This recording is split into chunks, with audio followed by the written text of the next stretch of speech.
I'll be acting as the host and chair, along with support from Siobhan, Wendy and Michael, also NICEC fellows.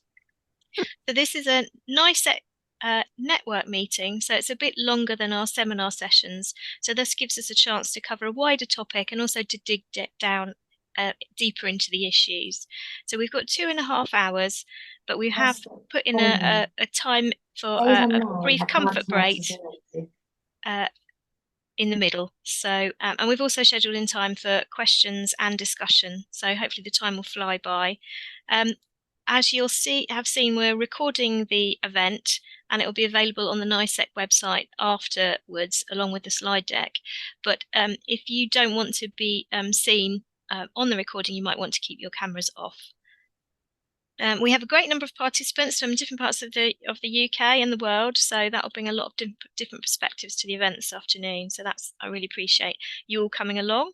And I think it's a great time to be thinking and talking about adult guidance, because we have these two large pieces of work underway that cover this terrain, but from different perspectives, and both are at the stage when they're pulling together the findings and really thinking about making recommendations. So we as a group have a chance to add to the debate and support these influential studies.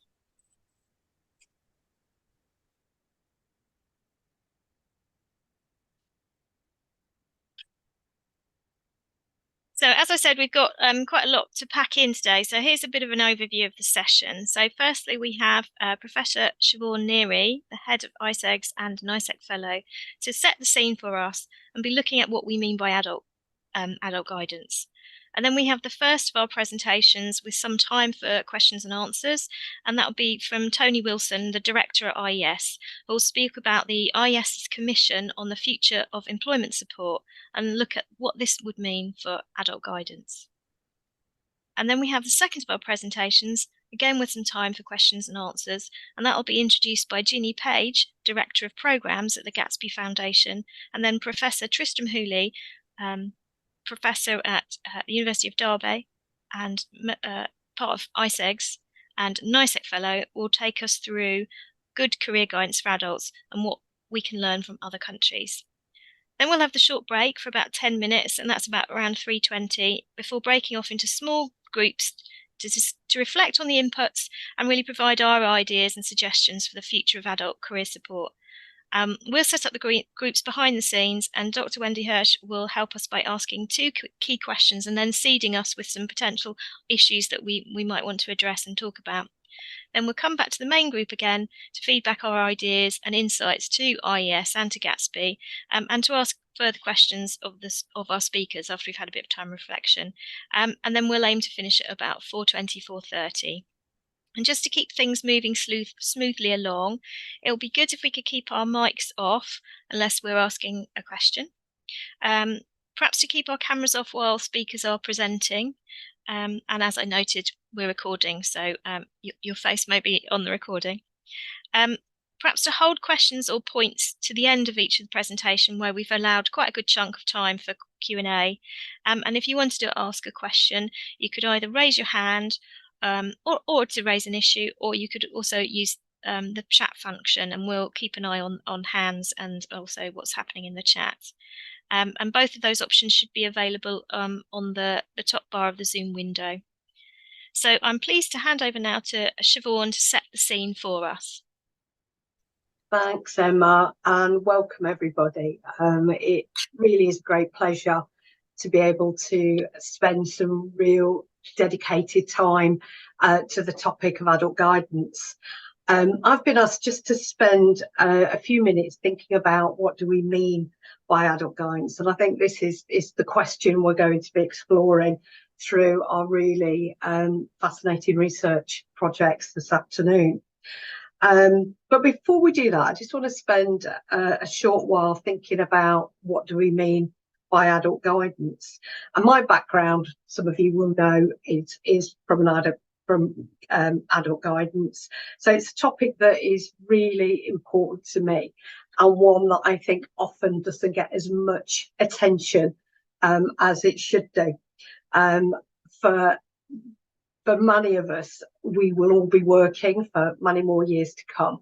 and the adult working life is extending and extending, yet the amount of support often available is quite minimal, and what is available is often quite fragmented or inaccessible for those that actually really need help and support at different times throughout their lives.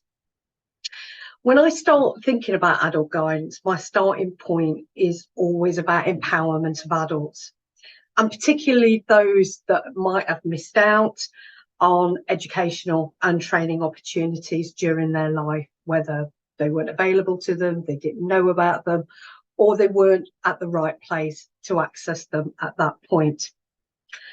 Career guidance in the UK has a strong origin in empowerment and adult education. And the work of UDACE in the 1980s was seminal in articulating how adults could be supported to learn and how could this be best facilitated. And within that definition of learning, it was very much in its broadest sense.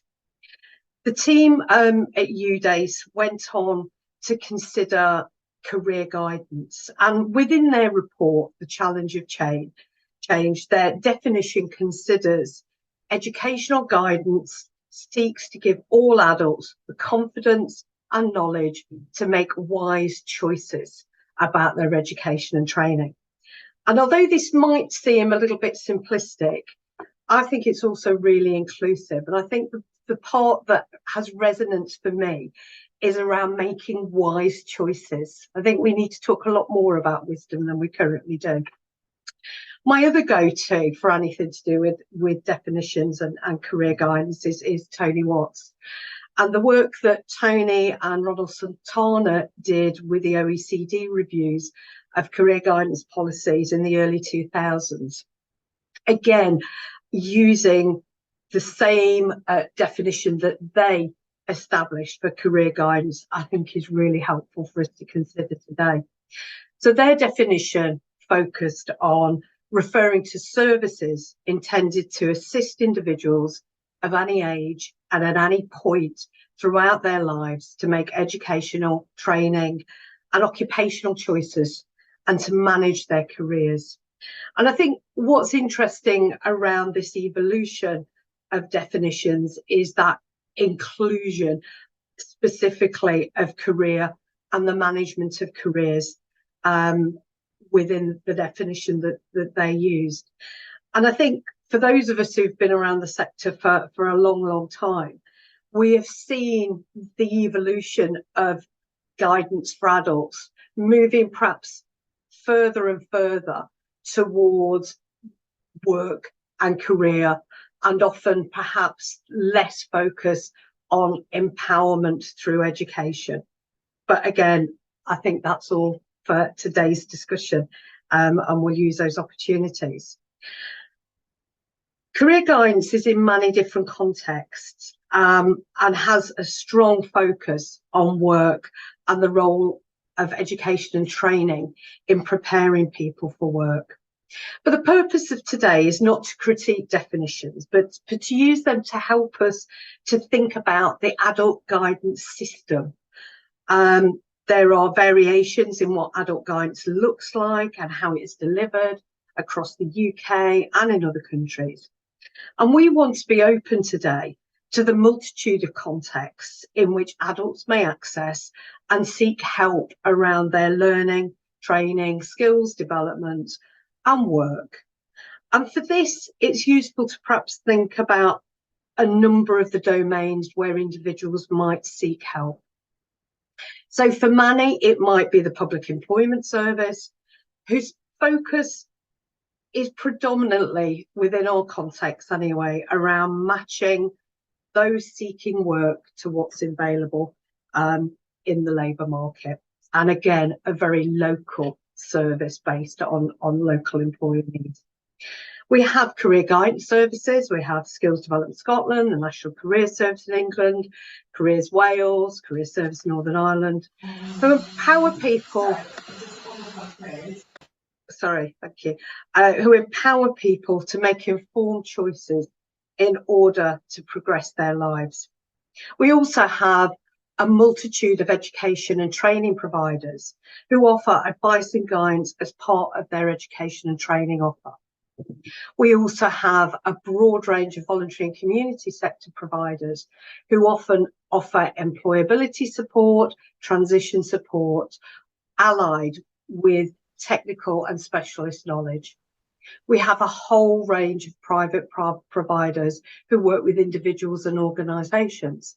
We also have employers, we have trade union reps, we have line managers in organisations who contribute to career conversations.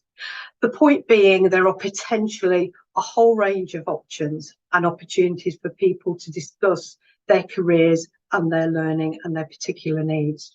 But this also evidences the fragmentation and perhaps lack of consistency that we have in where people can access the help and support most useful to them. This is not a definitive list, but it just acknowledges that there are multitudes of sources and we need to think about those within the context of the presentations we've got today. So we look forward to hearing from our speakers and having the opportunity to discuss some of these issues in more depth. And Emma, I'll hand back to you.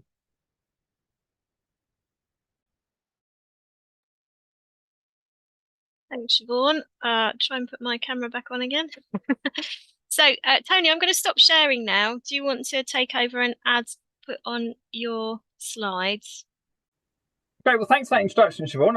I was just and Emma, thanks so much for inviting me on. Just briefly making some amends on my final slide. Yep, all good. Brilliant. Thank you. I feel like an old hand in this now. 3 years of presenting things online rather than real life. I'm going to talk about our Commission on the Future of Employment Support, which we launched with in partnership with and funding from Aberdeen Financial Fairness Trust in the autumn of 2022. We're going to focus in particular on the scope for potential future reform of our careers, about employment support and services, and then what this may mean for career services, career support and policy around careers information, advice and guidance. But really keen to hear from you and for you to tell us what we should be doing about this. So the purpose of the Commission is to try to develop a leading option, really, proposals for reform of our system of employment support and services. And we're defining this relatively broadly, but within quite a narrow sort of niche, I suppose, the things that we work in or interested in. We're interested in those public or publicly funded services that are helping people move into work, stay in work or progress, and helping employers to find, recruit and retain people. So helping the people that want jobs or different jobs or better jobs to find the jobs that want people. And as it says here, looking at how things are organised in order to achieve that, not just within the employment service or employment support generally, but also in wider public services, education, skills, health, careers and so on. So we are, let's see if this will click over. Yeah, it has, great. And so we're thinking I've just included a little box out here from our launch report in November 2022, which tried to group this broadly around three sort of broad categories: how we work with people, how we work with employers, and how services work in partnership, how we sort of work with partners, coordinate and collaborate within and between places. And all sorts, three of those matter in different ways, but those are the kind of core functions that you see in every country, even when they've got very different systems for employment support and services. And these are the commissioners who are leading the commission. These are the people who will be making the decisions, but sort of steering the work as we go. So we've got a good mix of people who bring expertise in employment support, employment services, academics, social partners, employers and employer representatives, and others too. I mentioned that we launched in November 2022. We've done big evidence gathering, which I'll talk about in a sec, through till last month, really, through to July. Not quite last month. Right now, we're developing options. We had a good session with our commissioners on Friday, so we're just starting now to develop a kind of long list of potential options for reform. And that's really what I'd like to get this is why it's perfectly timed to be talking to you now. And then early 2024, we hope to develop a sort of lead option that we can then do the sort of outline business case for, and cost, and hopefully then be ready to go for potential reform in the next Parliament, whenever that Parliament begins. Yeah, so since the launch in 2022, we've run a really large scale, really significant call for evidence. I've done a lot of research, about 100 responses, 250 pieces of evidence. I'm really grateful to people on this call, many of whom have either been part of workshops or discussion groups or have submitted written evidence background noise there, or submitted written evidence for a call for evidence or subsequently. So thank you. It's a really strong one. We've talked about it in the launch report and the interim report. One of the many themes which I'll come on to that came through, but one that came through particularly strongly was around relative lack of focus on careers through mainstream employment services and support, and the need to learn from places, indeed in the UK, don't have to look very far, places that do much better around lining up employment skills and careers. As I said here, we've also had a range of other. We think this is the largest kind of consultation on employment support that has been at least 20 years, so pretty substantial, and it's all available here on our little web page that's referenced here, that's linked here. So look, just to briefly run through sort of the case for change, I suppose, because the starting point is, well, maybe there's nothing wrong with the systems. The starting point is understanding is, do we need to change? A lot of this has become into sharp relief through the COVID pandemic, but actually our research and others has shown that these really isn't. The issues we're grappling with at the moment are not caused by the pandemic.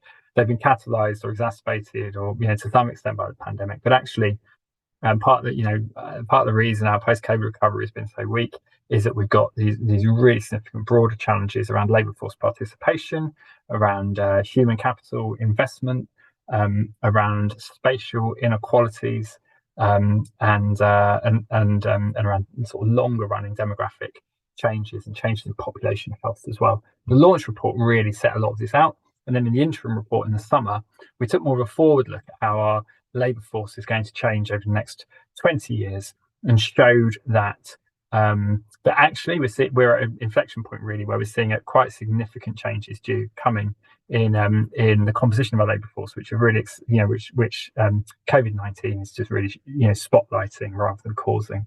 In particular here, 1.7 million more people in their 50s and 60s than a decade ago. 600,000 fewer young people in the labour force than there were 10 years ago. Different labour market migration, generally less economic migration into sort of lower skilled work in particular. So we're going to see a sort of halving of doubling of the dependency ratio, or halving of the number of people what's usually sort of the main working age, 20 to 64. Compared to those people aged 65 and over. So we've got really significant changes in the labour force, but also really significantly changing labour market. For all the concerns around spatial inequality and around low-paid work and insecure work and so on, these are genuine, legitimate concerns. We are also seeing a transition towards a more highly skilled knowledge economy, which has actually accelerated in COVID. Half of all jobs now are relatively higher skilled work. We've got the lowest proportion of low skilled work we've ever had in the UK. And we've got close to the lowest rate of low paid work we've ever had as well.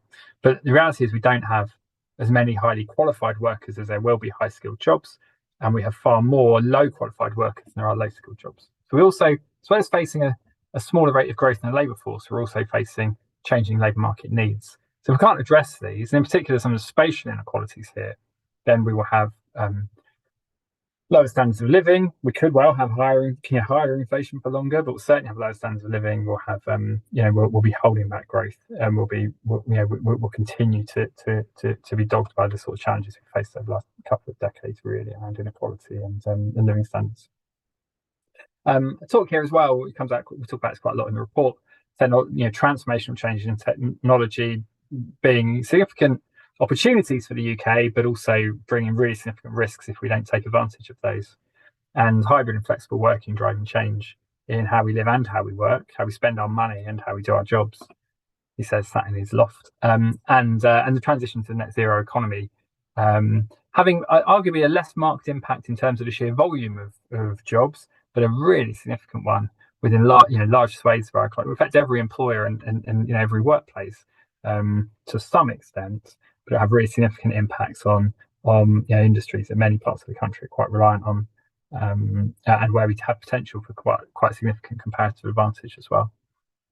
Now, just a sort of couple of factoids to sort of illustrate this, we did some analysis to support the Commission launch, which set out the Commission, beg your pardon, support the interim report we published last month in July, which just illustrated this point that over the last 2 decades, we have grown kind of dependent on an ever-growing labour force. Labour force has grown by about 300,000. Employment, in fact, beg your pardon, employment has grown by about 300,000 in every single year on average between 2000 and 2020. Most of that growth actually has been employment of people aged 50 and over. Demographic change predominantly, that's the baby boomers, and now the that's the start of the Gen Xers as well, just entering their 50s by 2020. Over the next 20 years, we're going to see this slow right down. So our forecast is that employment will grow by around 100,000 a year, and about half of that growth will be employment amongst people aged 65 and over.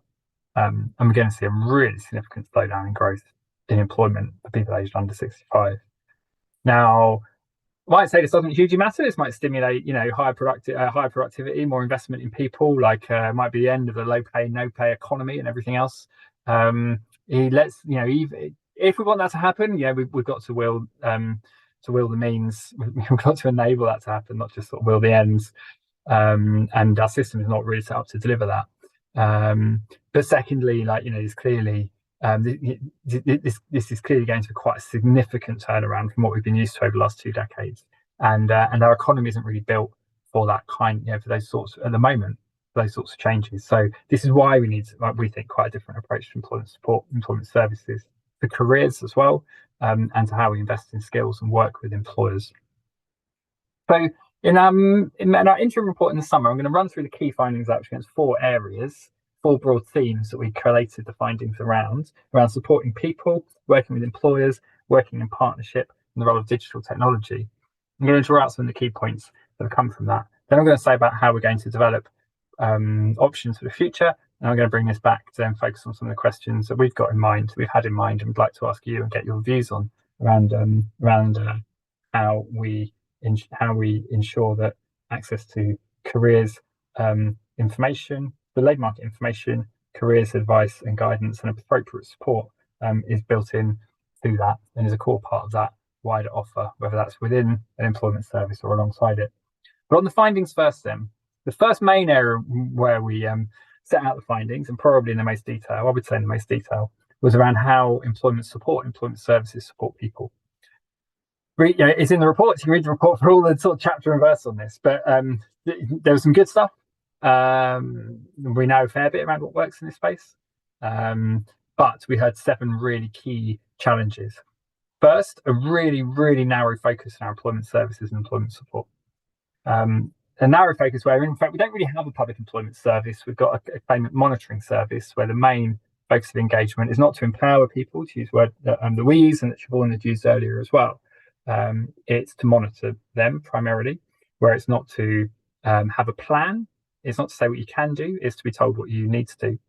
And it's very narrowly focused on people who meet certain criteria within the benefit system. So not only is it only those people who claim benefit, within that group it's only the small minority who are in the searching for work conditionality group of universal credit. And many of those who could benefit, who may not be in that group, simply aren't aware of or are unable or unwilling to access that support. Secondly, lots of good examples of personalised services, actually, loads of good examples of personalised services. But in general, a lot of the time, for most people's experience, is a service that's not particularly well tailored to their needs.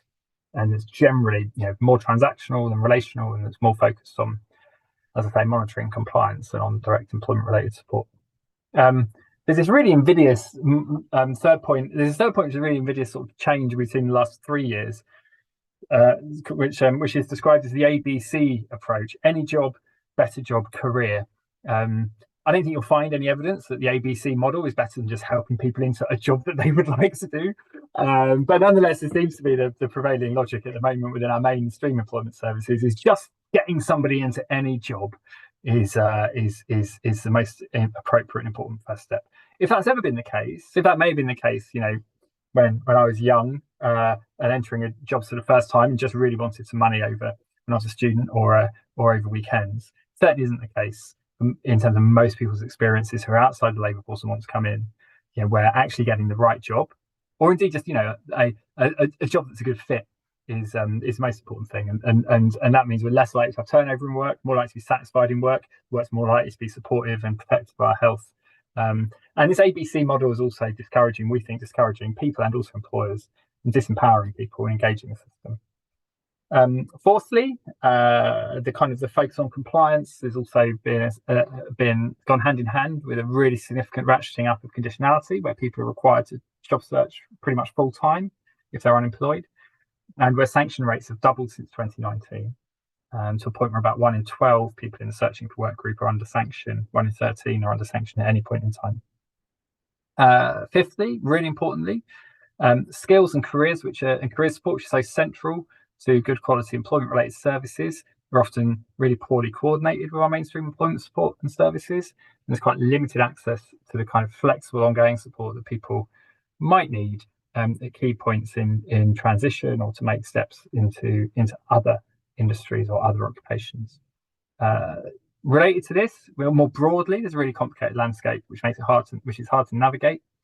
It varies between places, and there's really limited capacity and capability to join up with wider services. And then finally, slightly unrelated point, but a really important one that came out quite strongly in consultations, was around this lack of access to appropriate structured support for people who want to start their own businesses. And that's often how people who are disadvantaged in the labour force or further from employment, are able to re-enter work or support themselves, support themselves to get an income and to improve their lives. I should have said at the start, actually. So we're taking a UK focus in this, and we've received responses from across the 4 nations of the UK, and we've been working in those and talking to officials and others in those 4 nations. And actually, a lot of these findings apply across the piece, but it's worth saying, in particular, in Scotland, Wales, and Northern Ireland, there has generally often been a better approach to how we can coordinate, how we can bring services together. Some really nice examples, which I'll come back to later, actually, around, in particular in Wales and in Northern Ireland, around sort of national level, province level approaches, and many interesting examples of how services are being joined up more effectively locally and being commissioned differently locally, particularly in Scotland and Northern Ireland in that case. Now, and this kind of illustrates, I suppose, one really important point around, which I mentioned earlier, about the low coverage of our employment services. The UK has the lowest share of job seekers who are in contact with their public employment service of any country in Europe. Fewer than 1 in 5, about 1 in 5 people who are unemployed have contacted the public employment service while they sought work. The average is over half across Europe. And you'll see here Germany over on the right. You'll see France above average as well. You've got in Germany nearly 3/4 are accessing public employment services. And this isn't because in the UK we're more likely to access private employment services either. We're pretty much bang average on that. So we simply just don't have a public service, really. And interestingly, in the launch report, we talked about people's perceptions of employment support and employment services. And actually, so the way to read this is the 5 colours are different degrees of agreeing with the statement. The left-hand colours are more agreeable, the right-hand are less agreeable. Actually, most people were broadly positive about how they were treated by employment services, by Job Centre Plus, with a significant minority who weren't, but most people broadly positive about how they're treated. But down at the bottom here, generally not positive at all about how well the service was able to support them to prepare for or find work, which is worrying, because that's what it's meant to be there for. And throughout the interim report, we set out kind of findings from consultations, from speaking to service users, from speaking to people who deliver services, from speaking to and from the written submissions from organisations with service delivery, employer bodies, service users, other experts. And the quotes that are here, and I'll send these slides out, exemplify some of these issues around people's lack of access to appropriate support, or being pushed through the system, or having fairly negative experiences, being dehumanised, if you like, within support. I need to speed up a bit. So working with employers then, again, some good practices. Undoubtedly, there are some good practices around employer engagement, often quite localised examples, actually, being delivered by individual councils or partnerships or through individual programmes. The really major challenges in the employer piece, we've identified this around 4 main themes. Firstly, what's been described by a number of academics as a goods-led model, which is overly focused on kind of pitching individual program-related services to employers rather than talking to employers about how to better meet their needs. And those services tend to be very narrowly around vacancy collection and getting people to apply for jobs, rather than recruitment support, rather than even like jobs brokerage, rather than not even actually helping actively match people into jobs and helping deal with the recruitment side, the recruitment support side, let alone having a wider input or expertise or support around talent acquisition and talent management, or even going beyond that into issues around workforce planning. Whether or not we believe that should be the role of the employment service is a related point. Job design, flexibility at work, occupational support, etc. Second point, again, similar points here: poor alignment with skills support. So it's quite hard to have a coherent offer for employers if you can't help them with accessing skills support. You can have any training you like as long as it's an apprenticeship or it's a sector-based work academy. And not everybody, and we've got a Goldilocks problem where if not everybody wants either the very, very hot porridge of an apprenticeship or the cool porridge of a 2-week training course, and how we get that bit in the middle just right, I think, is a particular challenge. Labour market responsive, flexible training offer. A lack of effective coordination, especially in England, actually, employer coordination. The employer offer is much more coherent in Scotland, in Wales, and in Northern Ireland. And very low employer awareness and engagement, although that is a problem across the UK. It's a problem across most economies, actually. So, big challenges around employer engagement. Frustration from employers. Throwing darts at a dartboard is how they describe working with Job Centre Plus, specifically. People not turning up for interviews or return to be being inundated with people. And the Federation of Small Businesses here saying that, they don't want sort of the moon on a stick, like Vic and Bob. They want a service which responds to the needs of the local labour market and can deliver candidates for the jobs available. The third bit, we then looked at sort of partnership working, different models we can learn from, some really good models we can learn from, like local labour market partnerships in Northern Ireland, which are just now kind of getting off the ground, really. But also like even the city strategy pathfinders, which were in England and Scotland and Wales about 15 years ago, and many other local partnerships existing now. But a strong view that we just don't have the infrastructure anymore to support effective partnership working consistently. Job Centre Plus involvement can be highly patchy without a lot of institutional autonomy or local autonomy. Real short-termism came out really strongly as a real challenge over the last couple of years. Every initiative lasting a year and being replaced by another one. And so we have the opportunities from things like Kickstart or youth hubs or the job finding support service, and then it's gone. We move on to the next thing. And the silo-based nature of funding and commissioning makes that much worse. And at one point we've made this and picked up by others too, is a lack of kind of independent oversight or regulation. It means we've got really variable quality and standards, and we tend to only measure one thing, which is job entry. We just find different ways to measure job entry in different programs, and I think that drives a lot of the challenges we've got. I'm going to run out of time. So there's a final point I make then on the findings. Was a fourth theme that really was driven by the evidence we received. It wasn't one we set out particularly in our early consultation. Was around digital delivery and the scope, the opportunity for enhanced delivery of services digitally to fundamentally transform how we deliver services in future, and actually to make redundant a lot of the kind of debates around what sits where and the silos that get in the way. And lack of coordination and so on. Now, real risks with digital delivery. I'm not a kind of a tech futurist who thinks that digital delivery will be the answer to everything, but we had enough responses from people, even people who are quite sceptical, who are quite cautious about the risks around digital delivery and digital inclusion, making the point that as a complement to in-person real life services, the opportunity to deliver high quality, consistent, and accessible services that can deliver a range of sort of traditional job centre type services, but more remotely, and bring more people into the system and better link people up with skills, careers, and wider support. Could be transformational to get it right. In the UK, we've largely, pretty much all in England, I should say, pretty much all of our tech resource in government has been focused on trying to make the complicated machinery of universal credit work. But we don't have to look far. We don't have to look for Wales to see like the work in Wales The website is a good example of something on a pretty low budget, which pulls together and has helped to drive a more coherent offer. But we see internationally a ton of really good examples where this is being delivered more effectively, improving access to services. So those are the four broad areas: people, employers, partnerships, and kind of technology, I suppose. And then just to, as I start to wrap up, really, we're now looking to the next stage around then what do we do about this? How do we then get a reformed and better system? And we're looking really at kind of three broad objectives here.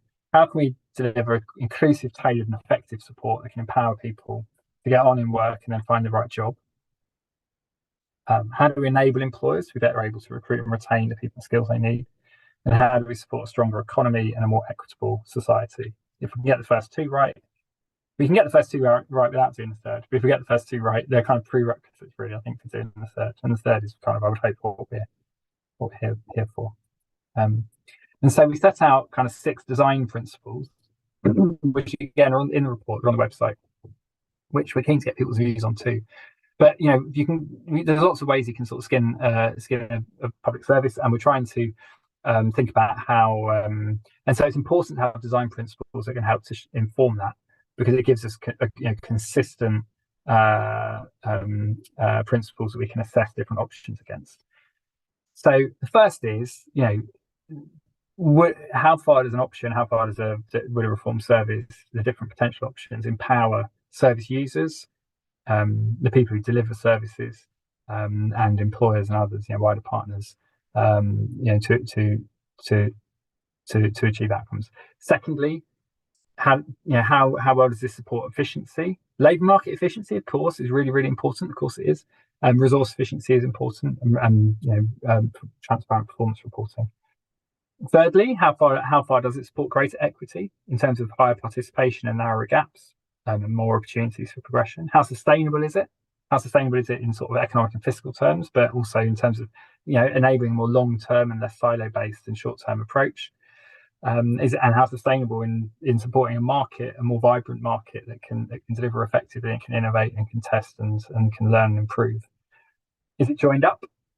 How well do we join up, and how do we deliver this effectively, and how deliverable is it? Given that we don't want to, given that I think this is potentially a long-term job, but it also needs, I think, in our view, most people's view, this needs to be something that a new government can do. Or any government can do, I should say. Right, so there's very different ways you can achieve this, though, and I think already I would hope that the points we're making about how this works will be stimulating some thoughts about some of this balance. And as we start to develop options, we're developing them now, and we'll be getting people's views on them. I want to get your views on them today, really, or get your thoughts on what we could do differently. It's a balance between a universal service and a really targeted one, a transactional one, the more relational one, an integrated one, the coordinated one, more conditional, more voluntary, national against local, public against mixed markets, and so on and so forth. And we've actually tried most of these things at some point over the last 120 years. And while the answers to these might seem obvious, they're not always. So just to focus on a few of them, think about universal against targeted. A universal system could be supporting, 15 or more million people. Like we've got nearly 9 million people economically inactive, about 3 million people a year become unemployed, and about 4 million people change jobs every year. So inevitably, we do target to some extent. So what is that universal offer that anyone as an entitlement can access? But then what is the more targeted offer that might be on the left-hand side about reaching those people who reach longer-term unemployment, or maybe ideally identifying them a bit earlier too.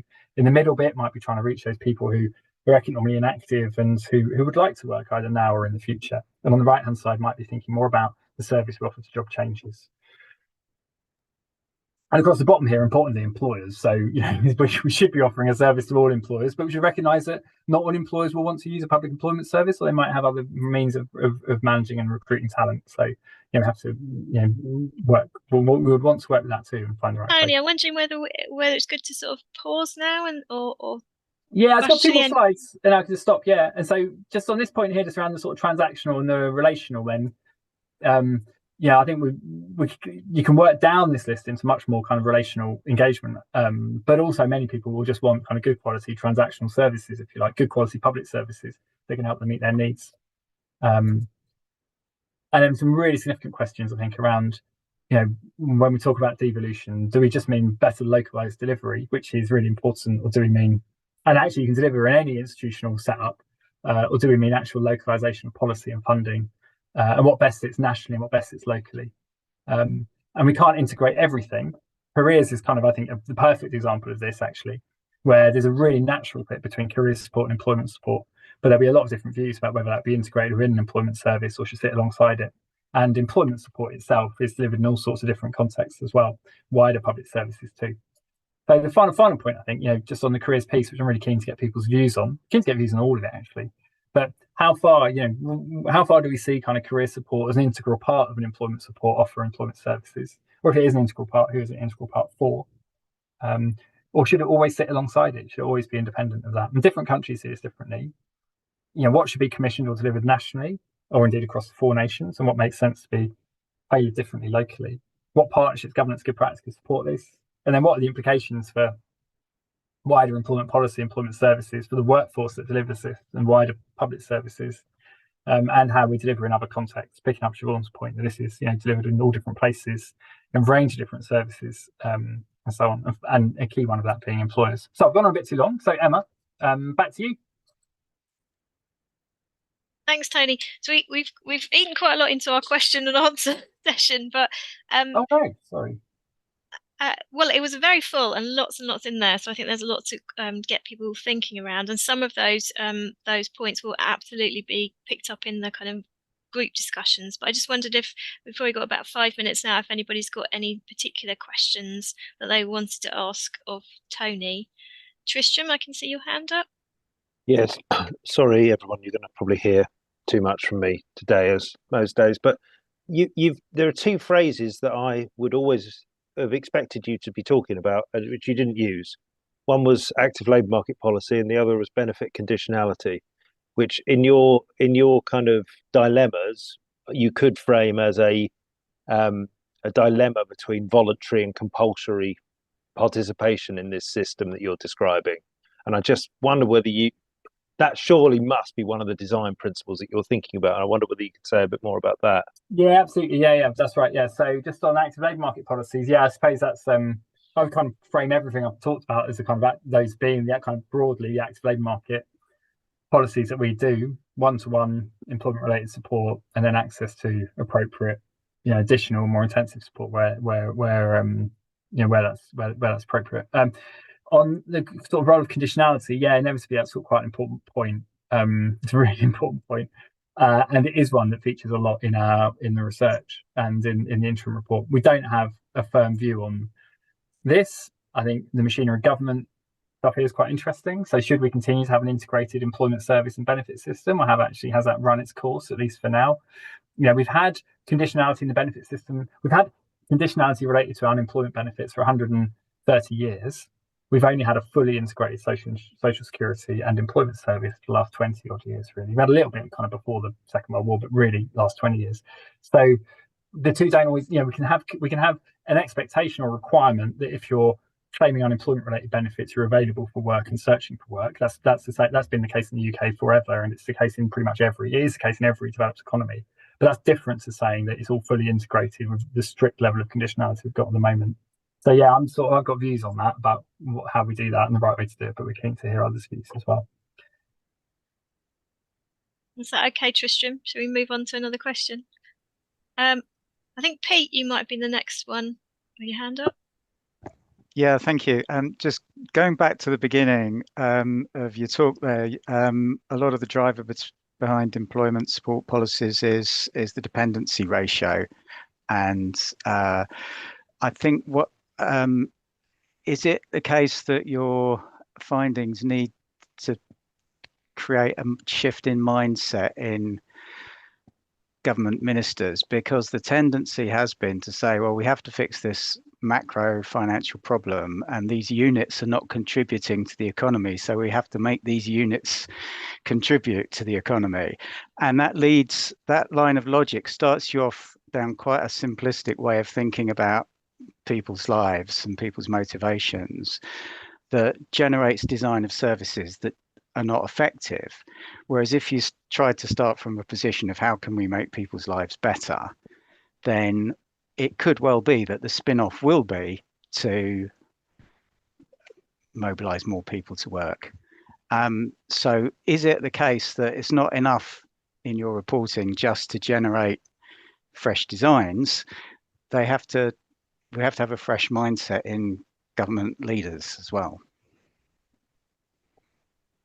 Yeah, absolutely. And I think those two are complementary. I do think they go together. And thank you, Pete, for submitting written evidence as well on the commission during the call for evidence. So yes, and I think sometimes there can be a tendency, which I think you're exemplifying rather than you're displaying yourself, if that makes sense. But when we see a problem, we think, oh, well, the solution must be the same as the problem. So, health and work is a good example. So, I've got a lot of people off work due to ill health. Well, therefore, we've got a lot of people who we need to fix the health issue or whatever it will be. Same as this, we've got dependency ratios going the wrong way. Well, in that case, we just need to activate everybody who's out of work.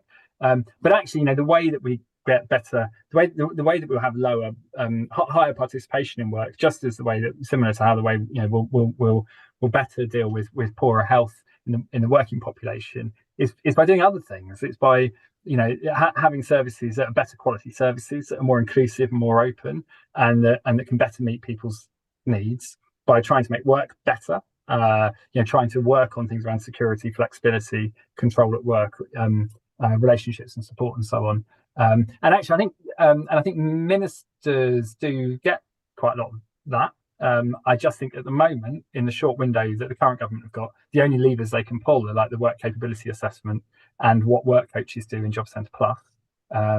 So those are the ones that they're pulling. But I think there is a recognition amongst ministers, and certainly there is amongst within the Labour Party that in order to raise participation in work, we need to make work better, and we also need to make employment services, employment support better, more personalised, and so on. We're primarily not going to achieve this through conditionality, because it's just, I think it's run its course really. Ever stricter conditionality on an ever smaller number of unemployed people. Yeah. Thank you. And then one last question from Michelle. Yes, thank you for that, Tony. That was really good. You made several references to Wales, and I've got admiration for their job growth programme, which has the 3 stages of engagement, advancement and employment, which is based on more of a capability approach than a get a job, any job. But I think we have to be mindful that currently that's funded by European social funding, which obviously ceases this year. So there's no guarantee that they'll be able to continue with that best practice. Which again emphasises the short-termism of government commitments to the employment services. Just thought I'd raise that point. Thank you. Yeah, no, quite, and it's frustrating. I think what's happened with shared prosperity funds, that the 3 nations have been cut out really of decision making around how that money's spent. So whereas in the past, like WEFO and Wales in particular, had a long track record of using European Social Fund money to support employment support for disadvantaged groups, and now that money is sort of pushed down in effect to local authorities bidding into the shared prosperity fund. So yeah, I mean that's definitely in scope. And I think you're right. There's kind of there's a lot of program level stuff we can learn from, as well as wider kind of systems level stuff within the 3 nations, I should say, but also some English combined authorities and local areas. Brilliant. Thanks, Tony, and thanks for the questions raised. They're really interesting ones. And now moving on to the second of our big presentations, and I think I would like to pass over to Ginny Page to introduce the session. Thanks, Emma. Tristram is in control of the slides. So I'm a Director of Education Programmes at the Gatsby Foundation. Tristram, first slide. So we're active in a number of areas, but you probably know us most from our work on good career guidance amongst 11 to 18-year-olds. So we've now had actually almost 10 years of the Gatsby benchmarks, the 8 Gatsby benchmarks for career guidance in schools and colleges in England. But about 18 months ago, actually, we asked ourselves, what more could and should we be doing to support adult career guidance? Tristram? So this is our careers programme team led by Beth Jones. Unfortunately, both Beth and Tom, who is leading our work on adult career guidance, are on holiday today, which is why you've got me. So our work on adults started with actually a data-led project where we were trying to look at the vast and complex adult population and how they might be categorised with respect to their likely career needs. And that typology was created by Chris Percy, who some of you might know, and is available on our website if you want to look at it.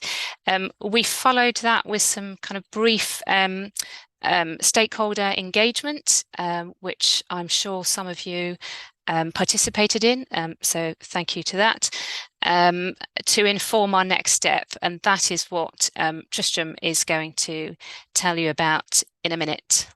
Tristram? Why are we doing it? Well, we hope at the end of this piece of work we can better describe what good looks like in adult career guidance, that we can provide solid evidence that both Gatsby and many other organisations can use, and to help support good practice in supporting adult decision making and those wise choices that Siobhan mentioned at the beginning. And now I'm going to let Tristram take over and give you the good stuff. Right. Okay. So one of the things that I think would want to say at the start of this piece of work is that most of you will be very familiar with the Gatsby benchmarks for youth and for schools and colleges. And this work, in some senses, it's a very similar piece of work to the piece of work that we did originally, looking at the Gatsby benchmarks. But one thing we would say is that the outcome of it will not necessarily be benchmarks. It might be something else. So, and in fact, I think there are various reasons why it will certainly not only be benchmarks. It will be. I think there are things that are more complicated about the adult picture than were complicated about the school's picture, where you can assume that there's a fairly standard infrastructure for delivering any kind of intervention that you are going to talk about. And I think one of the problems that we've faced when we start to think about adult guidance is that the infrastructure is much more complicated, much more variable. The adult population is much more complex than the youth population. And so, we need to think a bit differently about this. So the project that we're doing, you'll see these are on SQW slides, and that's because our colleague Jo Hutchinson, who some of you may know, used to be our colleague at ICeGS, now works at SQW. She's been really leading this project, and we've been working with Gatsby, of course. Also, I'm here at my University of Derby ICeGS hat on, but we've also got 4 colleagues here who have been very important to us in doing this work. So Margit Ramo from Estonia, Jana Kettunen from Finland, Peter Weber from Germany, and Jouko Post from the Netherlands. And so the 4 of them have been advising us on the local systems. We'll show you how we got there and how we got to those 4 countries in a second, but that's been quite important as well. So the project approach is basically fairly standard. We've done some literature work. We've looked at guidance in the UK and internationally at the literature. We haven't quite finished our international case studies, but we're very well into them and getting towards the end of them now. And then we'll move on to form some kind of way forward, which will then go out with the consultation.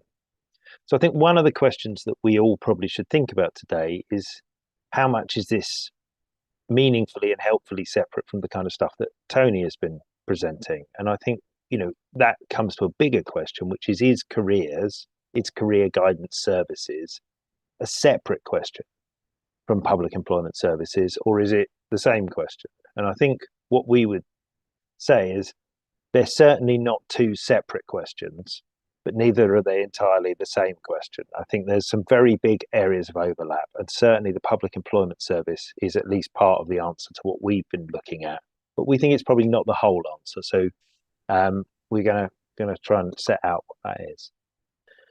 So just to say, we tried to select four. Well, we initially were thinking we were going to select 5 countries for case studies, and we did an exercise where we've got various countries, sort of potential countries in mind that we know something about the career guidance system, but we also did a sort of more quantitative exercise where we used various indicators of what we tried to say sort of effective labour markets. So which labour markets are good at using their skills, which are good at aligning skills with labour markets needs, which have high levels of equality, and so on. And we use data largely from OECD, but from some other kinds of service, other kinds of international data sets to try and build a picture of that. We'll share that in more detail if people are interested. But what we came up with was a number of countries where we thought we've got a pretty good case to say that this is an effectively functioning country. And while we don't necessarily know that it's their career guidance system that is making that happen, it's probably part of it. And so then out of that, we long listed 8 countries, and we did some interviews with 8 countries. And from those conversations that we had, we then selected the 4 countries which seemed to be the pretty strong sort of market leaders, if you will, in terms of this. And we were also thinking in this, where's a kind of relatively similar country that we're going to be able to draw meaningful lessons from, and also, where can we find the right sort of people who could support us in this, and so on. So we ended up with 4 case studies. We're going to probably do some additional work on some other countries as well, but what I'm going to present to you today is fairly descriptive, just running through the adult guidance systems of 4 different countries. So those 4 countries are Estonia, Finland, Germany, and the Netherlands. And let's start with Estonia. So Estonia is a very small country, but it's not kind of lacking in complexity nonetheless. I mean, it's got two languages, different types of areas, and so on. It's also got a very interesting thing. For people who know it, their kind of branding is Estonia, and they've got very interested in digital technologies and so on. And they have provided a policy commitment to say that every adult who wants to access career guidance can have it. And there's no limit on the number of sessions you can have. And they participated very strongly in the European Lifelong Guidance Policy Network, which was a international policy network that ran in the European Union for a number of years. And they sort of drew a lot of best practice out of that when they were building their system. And really, they've got very strong system, and they've got support from legislation.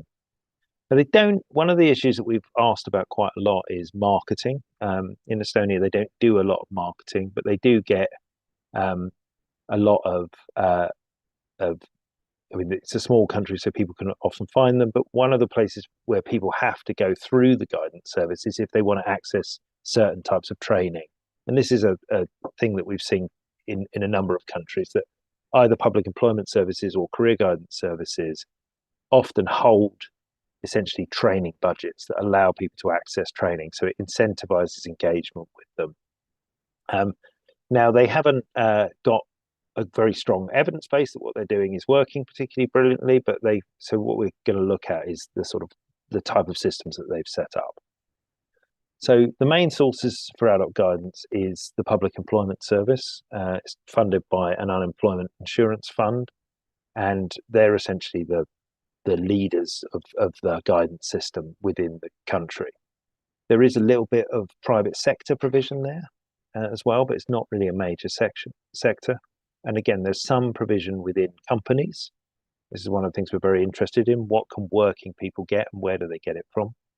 And then we've got a relatively strong guidance workforce of 80 career counsellors, 40 career information specialists. They've got a really state-of-the-art facility in Tallinn that they've been developing, which sort of is very, shows you what a kind of really modern careers service or careers centre might look like. They have all of their counsellors are degree level, and they provide them with additional training. There's no qualification. You can't do a degree in career guidance or anything similar in Estonia. So it's then developed through professional competencies. Where I think Estonia really play out, and if you want sort of what they exemplify most strongly, is the fact that it's a very highly integrated and highly coordinated system. So in kind of European jargon, people talk a lot about cooperation and coordination. And as we'll see, even somewhere like Estonia, you've got lots of different things going on in different places. And in Estonia, they will bring these people together. They will have meetings between different ministries that are involved in this. They'll make sure that the work that's going on in schools connects to the work that's going on with adults and so on. So there's a lot of infrastructure that's built around this cooperation and coordination. So if we move on to Finland, Finland is a bigger country than Estonia, very strongly informed by the Nordic welfare model in the way it organises all public services, really. It's got a long history of professionalised guidance services going back decades and decades, probably 100 years. Adult guidance as a sort of phenomenon is relatively new. It's still probably 20 years of history of adult guidance. So how do they organise it? Well, again, very strong on this kind of cooperation and coordination. So they've got a national interministerial strategy, very like Estonia has. They also have local, so within each locality, and Finland's going through a process of devolution at the moment, where a lot of powers, including the Public Employment Service, are being devolved to the municipalities. And that's, well, certainly mixed enthusiasm for that amongst the people we interviewed. But one of the things they do have is they have these coordination and cooperation structures locally as well as nationally. So there'll be meetings going on between the various different organisations locally. There's currently an online and telephone service that's threatened a bit by these devolution processes. There's a very strong framework for training, professionalism and CPD, although adult services are less sort of straightforwardly professionalised than youth services. In youth services, so in schools, people will be qualified teachers. They will normally have a master's on top of that, and they'll be essentially one of the most highly qualified career guidance professionals in the world in Finland. Even in the adult system, that is still true to some extent, although it's not as strong as it in the sort of education system. So also, I was just say a couple of other things about, because we've now been doing a few more interviews in Finland, is that I think there is also a very strong provision of adult guidance within the sort of vocational colleges and adult learning infrastructure. So, one of the places you can get help is from the Public Employment Service, but you also might get it from the education system. There are some local services, and then also trade unions is another place. I'm going to say a little bit more about trade unions later on as we go through. If we then look at Germany, now Germany is always the sort of, is often the exemplar for things in education, employment, alignment. There are some issues in Germany that makes it quite difficult to study. It's very, very regional. So you get very different services in different places. But there's a good sense that a lot of policy in Germany is driven by labour market needs and concerns about skills shortages. But again, they have some policy development that's sort of supported by stakeholder input. So sort of social contract model. So sometimes you might hear people talk about the social partners, which essentially means employers and trade unions. So when the government's developing policies, it's not just doing it on its own, it's involving a lot of different stakeholders, including the guidance profession. And so there's the National Guidance Forum for Education, Career and Employment, which is publicly funded, but is essentially a organisation that brings together different stakeholders to agree policy. So Germany is quite famous for its public employment service. I think it's generally seen as I don't know what Tony would think, but it was one of the sort of best public employment services in the world. Lots of services available for both unemployed and employed adults, and used, as far as we can see, by both as well. Generally, the services provided by these public employment services are provided by fairly highly qualified and highly skilled people. It's got its own quality standards, range of resource and tools, and so on. So you've got this very strong public employment service, supplemented a bit by regional services offered by the different regional areas, and then you've got some services elsewhere in education and so on. There is a private sector, but again, it's not necessarily a particularly big private sector in this country. Now then, the Netherlands, which is kind of middle-sized, and in some ways I think is probably culturally the most similar to the UK, but what it does have is more sort of established social contract processes, and these are quite important for career guidance here, and to some extent in Finland as well. But in the Netherlands, there's a very strong commitment to adult guidance, but there are multiple different ways of delivering it. So we've got services within the public employment service, we've got local, regional public career services. And these are very interestingly are set up as a sort of partnership between local government, TVET providers, and the public employment service. So they're sort of additional to the public employment service. Core funding comes from national government, but then these stakeholders, so if equivalent of say local FE colleges and the job centre and so on, are required to then also put some funding in to make this work. There's very strong provision of career guidance for workers, and that's one of the things that we were most interested in, I think, because we feel that one of the problems with a purely public employment service approach is that it tends to favour people or focus on people who are not in work at the moment.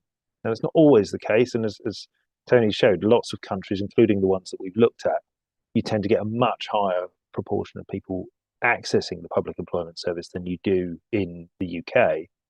But for those people who are in work, there might be immediate places to look, and trade unions and employers are good candidates for that. And in fact, we see both in the Netherlands and in Finland as part of the collective bargaining arrangements. So when you have a sector-based discussion about pay and so on, it's not just pay that gets talked about, it's also training, development, and guidance then gets funded as part of that. So as part of the settlement that an employer will make, we will get some funding that will flow into guidance services. And we can see that in other countries. So in Denmark, for example, the guidance services, many of them for working people, run directly out of trade unions. And that's true in the Netherlands as well. It's not quite as true, but it's still important deliverer of career guidance. And this is not, for those people who are familiar with Union Learn, and actually the Netherlands are trialling something that is based on Union Learn, which is ironic as our government have recently closed it down. But what Union Learn does is get co-workers to support each other with their training and development, and improve co-workers' facilities for signposting and so on. And that is, I think, is an important potential and very interesting model. But when you're talking about something like you see in the Netherlands or in Denmark, or to some extent in Finland, you see essentially professionalised career guidance services which are located within the trade union. So it's somewhere that as a worker you can go and it's a service that you can get. The Netherlands, I think, was also the one where we saw most convincingly developed private sector. There's quite a lot of provision and people seem willing to pay for it, although obviously certain people are more capable of paying for it than others. And then there's a very strong commitment to professionalising provision led by their professional association. So in this country, which is similar really to where the UK is, the professional association is critical to professionalisation, whereas if you look in in Finland or Estonia, it's really the government that's driving that.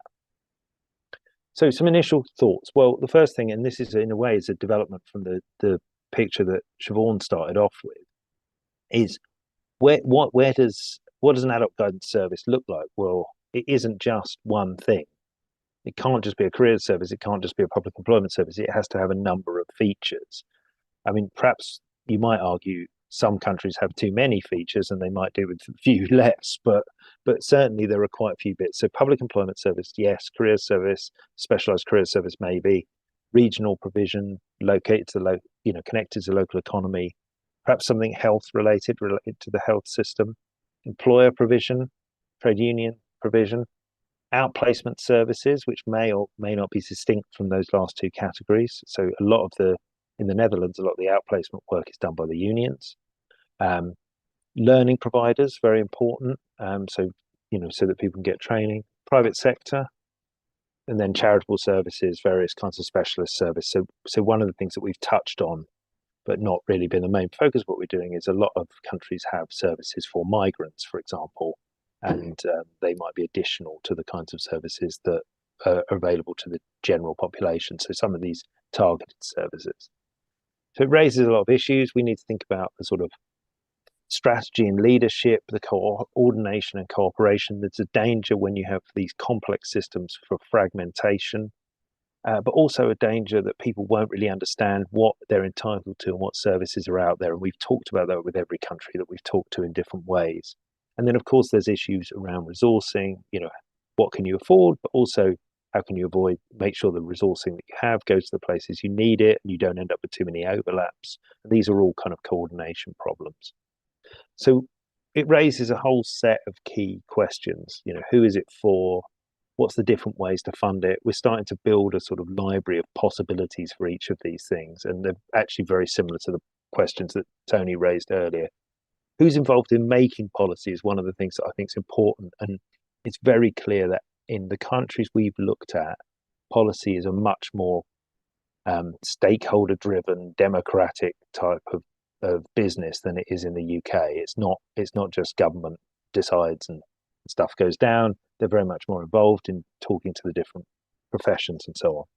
Then we've got the questions around who delivers services. I've talked about that really already, but there's also another important question about who monitors its effectiveness.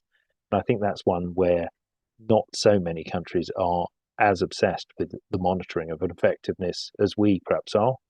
And there's some downsides to that as well as some upsides, I would say. And then, what is going to make it effective? Well, this is a sort of initial set of thoughts about what might be some of the features that would be effective career guidance or adult guidance. So one is people have got to be able to access it both physically and digitally. Services need to be differentiated to different groups. So, employed people versus unemployed people, migrants versus settled communities, all sorts of things. People are going to need slightly different services, and there may be a case for offering them different kinds of things. It needs to be based on a strong understanding of the labour market. There needs to be some kind of quality assurance systems in there, and there needs to be some kind of professionalisation and minimum standards of professionalisation.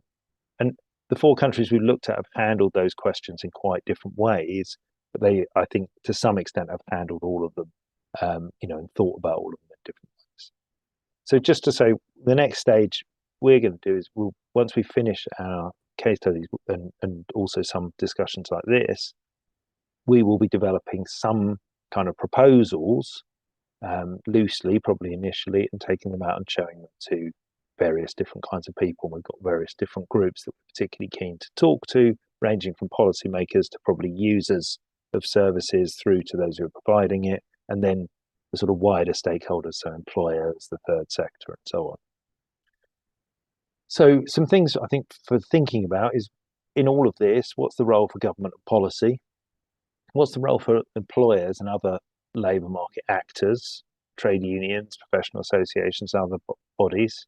And also, how can government incentivise positive and proactive behaviour in this arena, but also actually listen to what those different actors who are closer to the labour market say and want? What does good practice look like? So how should adult guidance interventions be designed? And then who should have access to these services? So how can awareness be raised, and what services should be directed to what people, and is everyone getting what they need? So if you want more information on this, or you'd like to kind of be included in any of the consultations that we go on, as we say, we haven't got a proposal yet, but we will probably get there fairly soon. Then please make contact to Gatsby through the adult career guidance at gatsby.org.uk. And thank you for listening. I hope some of that's been of interest. Thank you so much. Thank you, Ginny and Tristram. That was really, really interesting. I think that just really segues nicely with what Tony was saying as well. So we have a little bit of time for some questions for Ginny and Tristram. So does anybody want to pop a question in the chat or put their hand up and ask a question?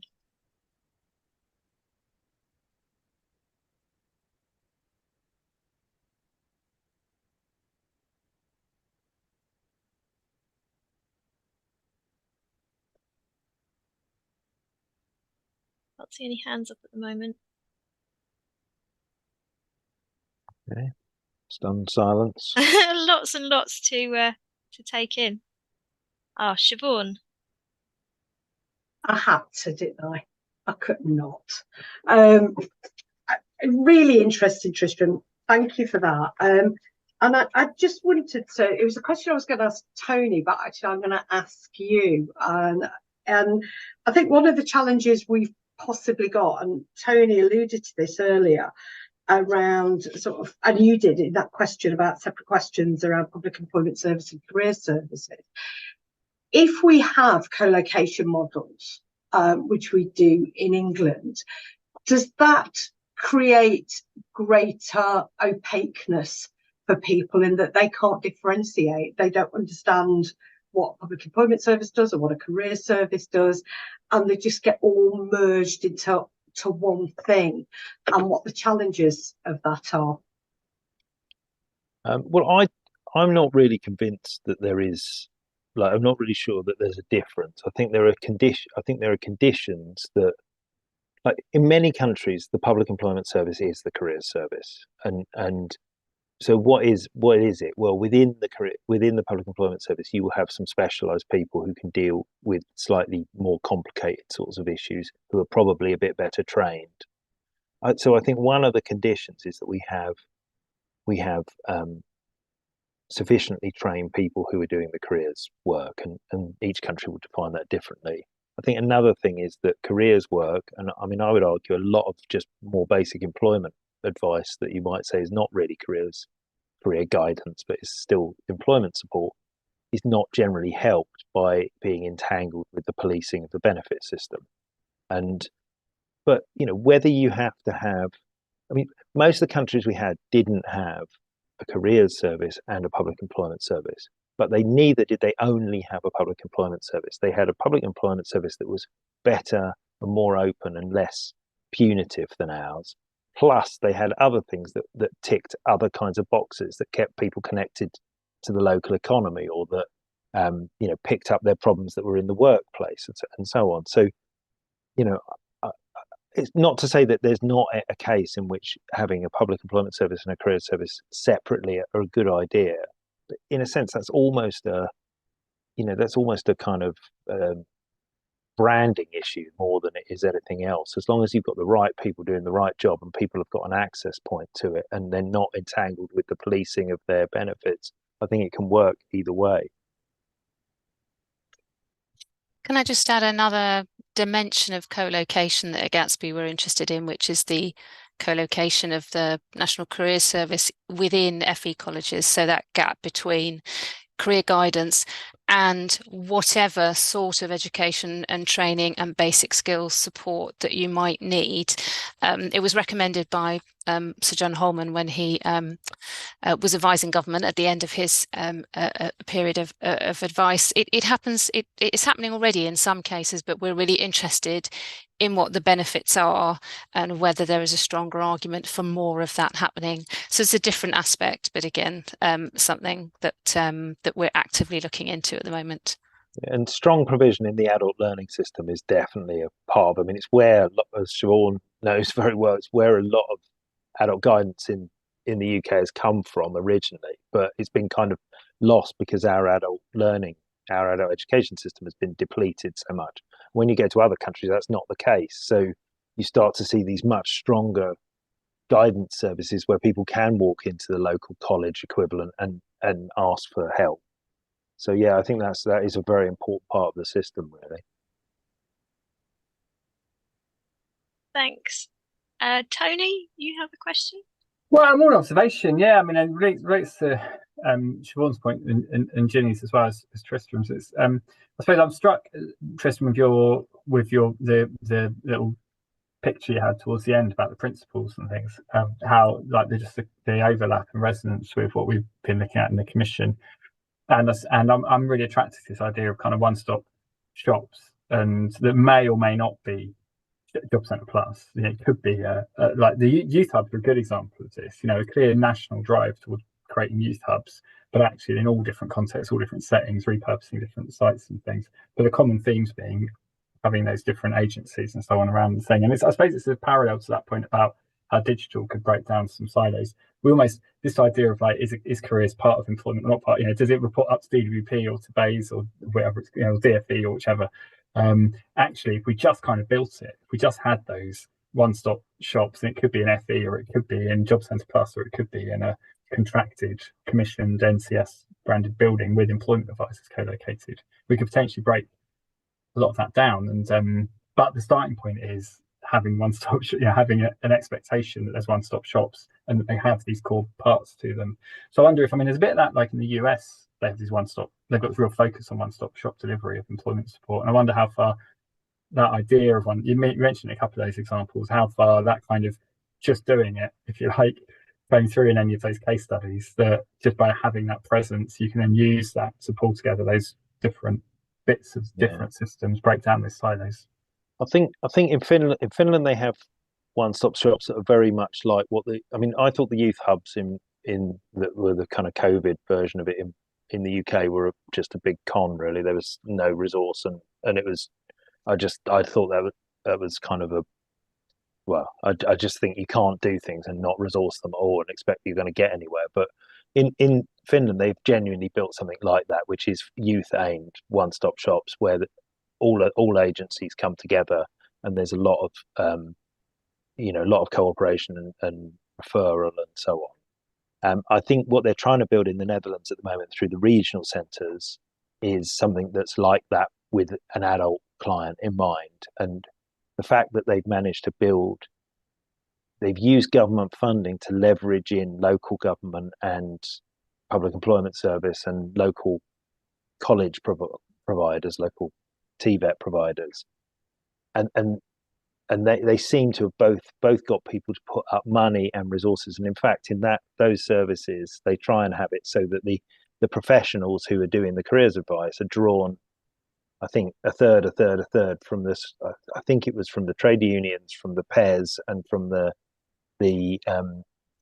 TVET providers. So you get people there who are and they've all got different levels of different kinds of expertise. So the people in the trade unions know more about the workplace. You know, people in the vet providers know more about education options and so on. So yeah, I think there's some really interesting that kind of thing, and it does. It feels to me. I mean, and we talked the other day about this piece of work that we did before the summer. Britain is not spending a tiny amount of money on this. I mean, I think it should be spending more, but it's not as though we're not investing in it, or we're spending quite a lot of money on all these different services, but we're just managing them very, very badly. There's no integration.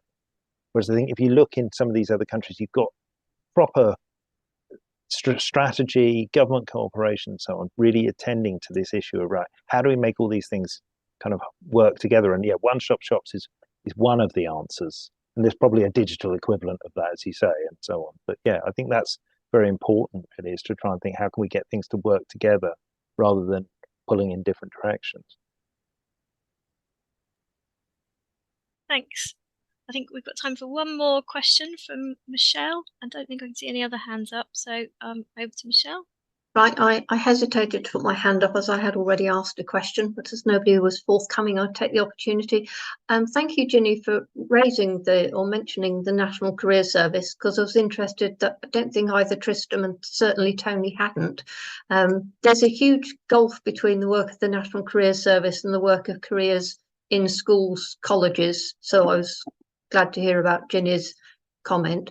But I wonder how Tony and Tristram see the role of the National Careers Service in terms of supporting employment services, and it's having a role to play at that interface between education and employment, because at the moment it doesn't appear to have that role at the interface.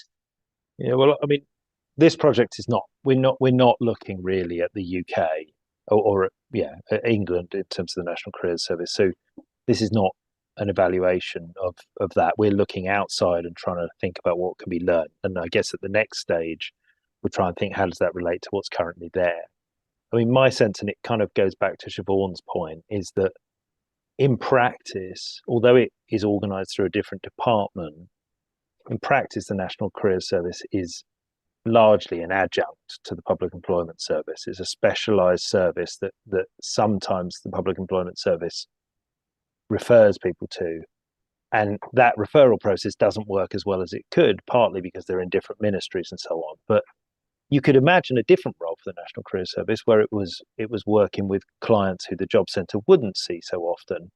And it does do a bit of that, but I think at the moment it's very close to the Public Employment Service. So if you think, I mean, I think it's good for us to have a service that's separate, really, because I would worry in the current way job centres organise that it would just get lost altogether.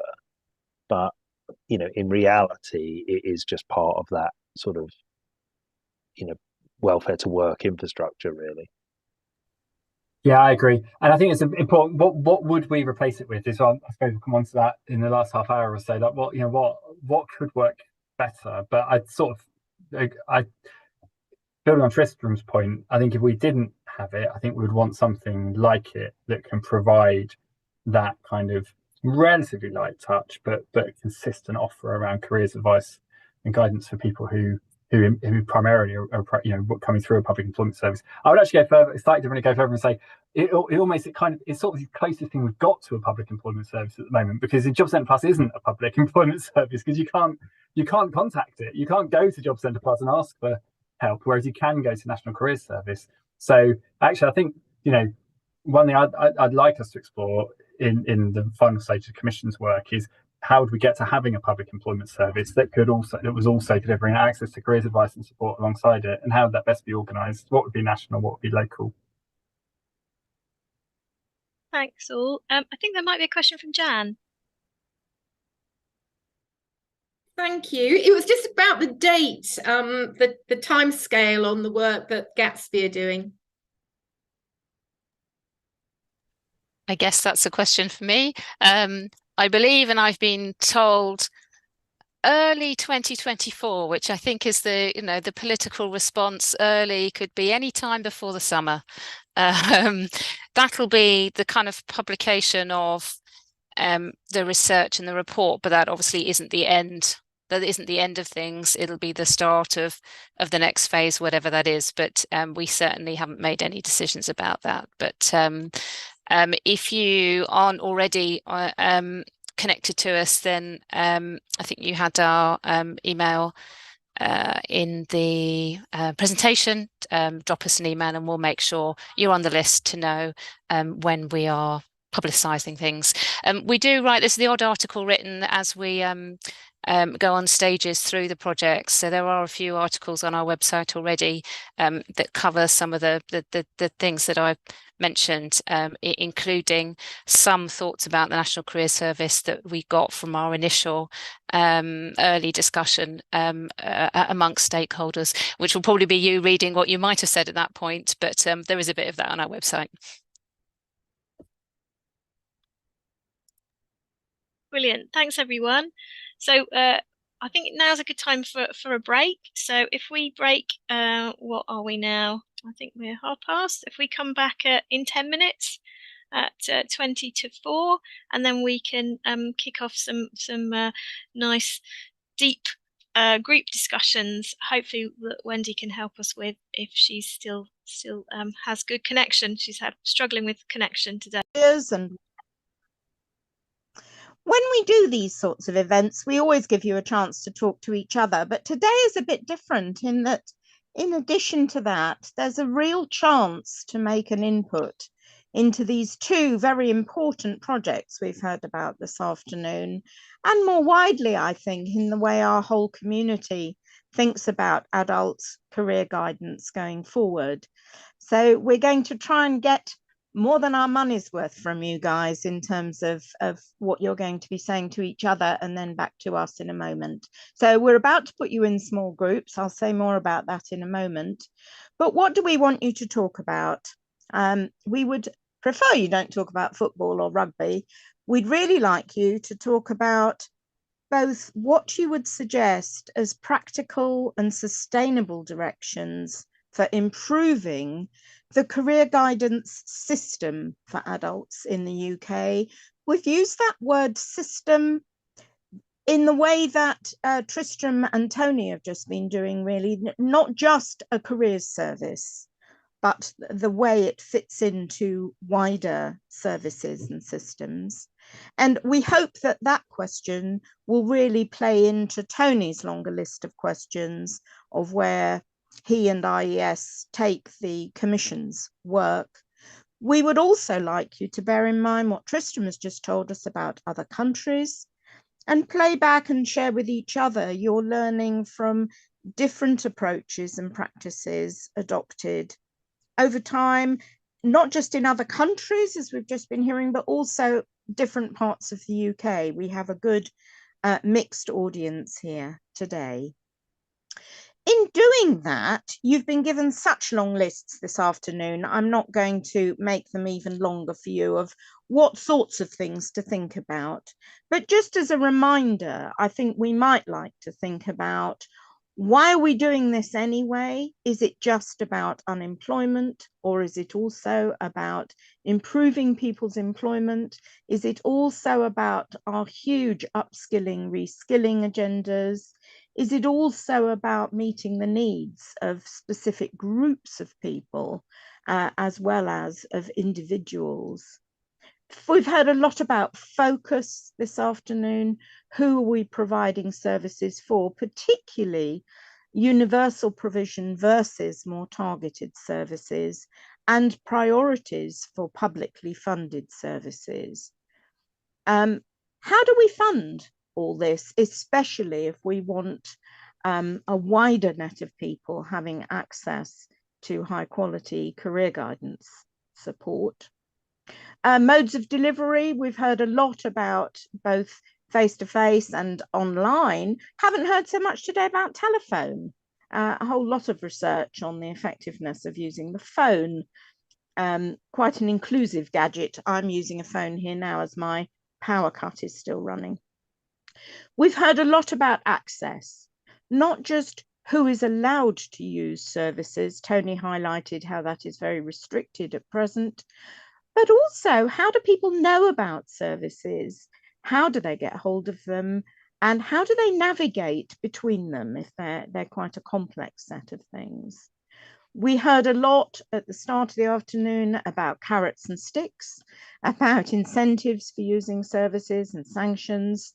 How do we get to people and help them use services who are seen as needing them most?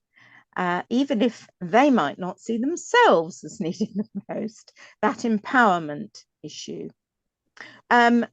Tony rightly reminded us about services for employers, not just for individuals. Some of you might like to think about that. And then a whole mass of questions about how services are organised. Tristram talked a lot about that. And if our current services, particularly in England, I think, feel very fragmented and hard to understand, how do we get a better coordinated system like some of the others that Tristram was describing? And what sort of staff do they have? So there's plenty for you to talk about, and you won't be able to cover all of that. So pick and mix. We're about to put you into groups, and after the discussion, we would really like your feedback. And with so many here, I don't think we can hear from you all through voice alone. So as you go into a room, can you please note the number of the room you go into? Can you nominate a scribe quickly in your group, just to share the key points from your conversation? And I think the simplest way of doing that will be to type into the main room chat when you come back. If you do it in your little groups, you will have to save the chat and send it to us afterwards or paste it in. Otherwise it will be lost. So maybe simpler to type a few points there when you get back.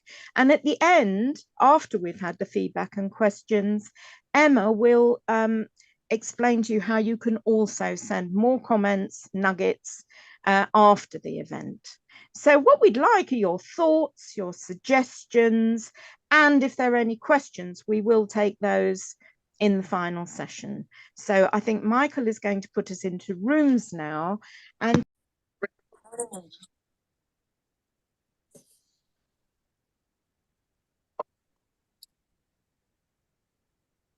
so are we all coming back now?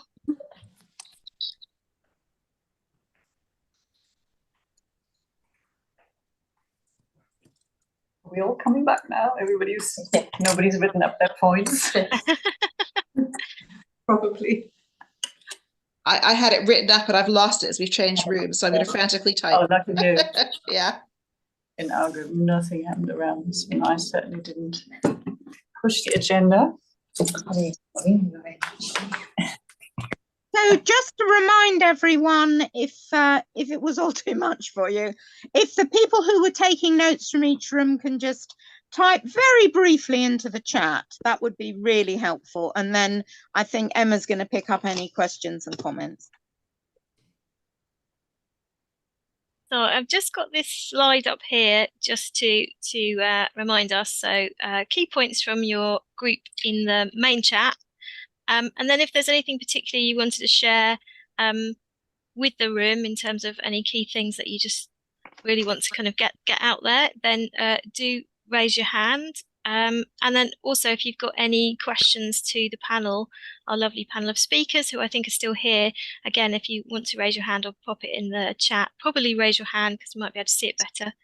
And then what we'd also be really pleased is if you have more detailed notes or thoughts or reflections after this this session, if you could send them on to us, and Wendy's kindly volunteered to take all of those pieces of reflection to her email address. So that's wh@wendyhirsch.com. I think I've got that right, Wendy. And yes, it might be useful to put up this. We're showing a slide later, aren't we, Emma, with the address on? Yeah, have I got the slides up at the moment, or am I not sharing? I don't think you're sharing at the moment. Oh, okay. I can't see. Let's get rid of that. Apologies. I'm looking at my slideshow, but not at the Zoom thing. So, yes, I will put the slide up in a sec with the email address on, and also we'll put it into the chat so you can see it. So yeah, I hope you had really good chats. I was in one group and we had lots of really, really good thoughts and reflections. So let's have a look at the chat if anybody's put things in there. Oh, lots of things coming in.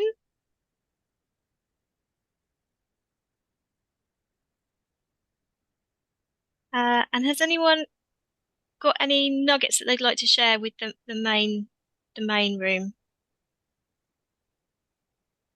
They want to raise their hand.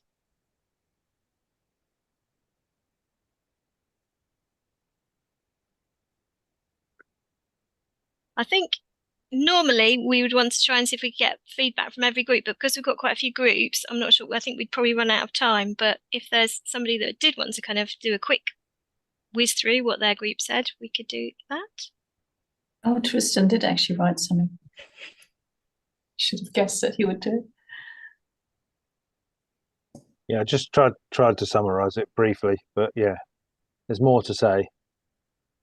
One thing actually that I think we've been struggling in the project that we've been doing that to really capture is what people consider to be good practice in the actual doing of it. Like we talked a lot about systems and so on today, but like what is a really great guidance interview or a really great job club or that kind of thing. I think if people have got ideas about those sorts of things, that would be quite helpful to get input from people. But we don't get paid, Tristan.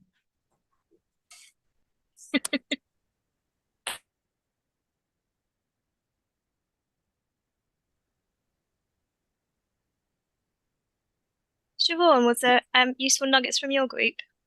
Well, we were a very small but compact group. And I think we did talk about quite a lot of things. I think one of them was around employers and around where people in employment can access career support.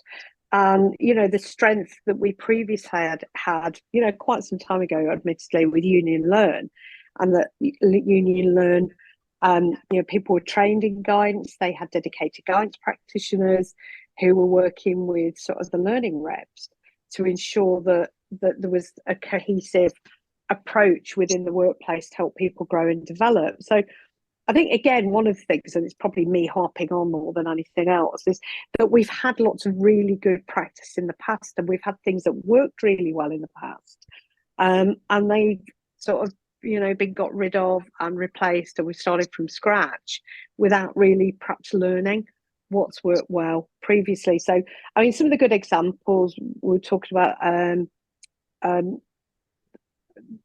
Careers Wales. I think it was Tony was talking about the website and about how that's very individually focused.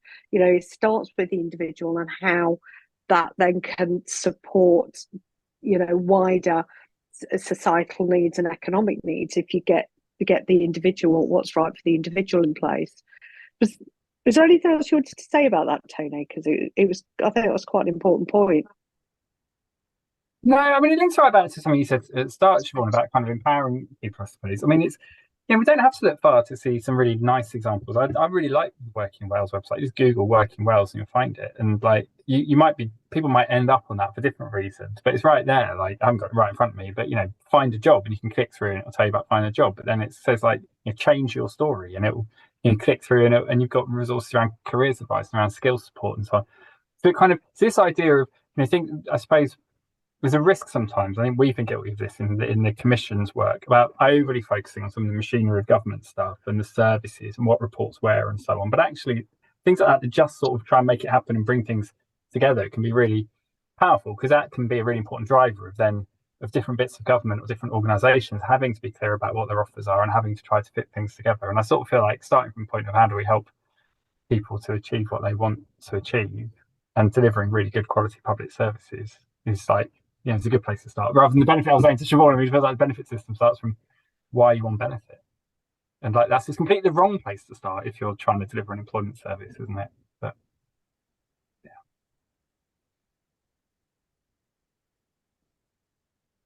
It looks like Wendy's got her hand up, Emma. Go for it, Wendy. Kathy Brown has done a great job of putting in the chat what Group 3 talked about. And just following on from what Tony said, one of the things that came up from some practitioners in our group who'd been delivering, particularly some of the National Careers Service, is that if it's framed that you can really only give people one conversation, it's very hard to customize and personalize. And so I think one of the biggest themes from our conversation is, whatever system we end up with, if it's partially at least delivered by subcontractors, very likely in the UK, how you frame that contracting to deliver what anyone would recognise as a decent quality service, not through the systems and processes, but in the way the money flows and what it flows to do. And I think if it's so constrained, it's very difficult to respond to people's complex situations in a very, very limited amount of time, and with someone who may not be very well qualified to do it. I mean, it is worth noting that the payment by results system that we use in England is really not used very widely elsewhere. I mean, it's very extreme the way that we organise it, full of all sorts of textbook sort of false incentives and all sorts of things. But I don't know where else it's used. I know in Australia they've done quite a lot of experiments with payment by results, but in the European countries that we've been looking at, that is not the kind of payment by results that we're doing, where it's supposedly based on outcomes like job outcomes or various other things. I've not seen that elsewhere. So sometimes there are things that are normal in our context which are very unusual when you look at it a bit more broadly.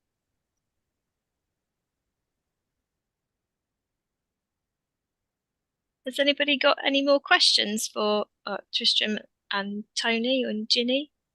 around what they were talking about after a bit of reflection and discussion in the groups.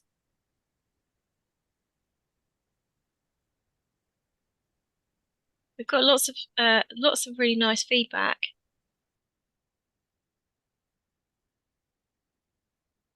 Mina, you've got your hand up. Yeah, I think one of the things that kind of came up in our group is really around the extension of Gatsby. And it goes back to, I think Tristan made the point around Gatsby at the minute is very input focused, whereas, which might work in a schools and colleges context, but it certainly won't work in an adult guidance. So actually, I think the question I had is really around, and I might have missed the kind of part of the presentation that covered it, in terms of Gatsby for adult careers and guidance. You know, what's the kind of the view or thinking around that? Is it much more output focused? I mean, we aren't there yet. I think Tristram was right in what we aren't doing is saying it'll look like a series of benchmarks. So but I can't say at the moment what the report will recommend, or indeed what we as Gatsby would consider taking forward. But we aren't, you know, this isn't just doing what we did with 11 to 18. We're very aware that things are very different. So it's useful, obviously, to come today, and I will feed back to my careers colleagues, but to get that strong sense that we need to be very, very aware of that. So appreciate that, but no answers at the moment. Thank you. Cordelia? Hi, yeah. I was curious on reflection for both Tony and Tristram.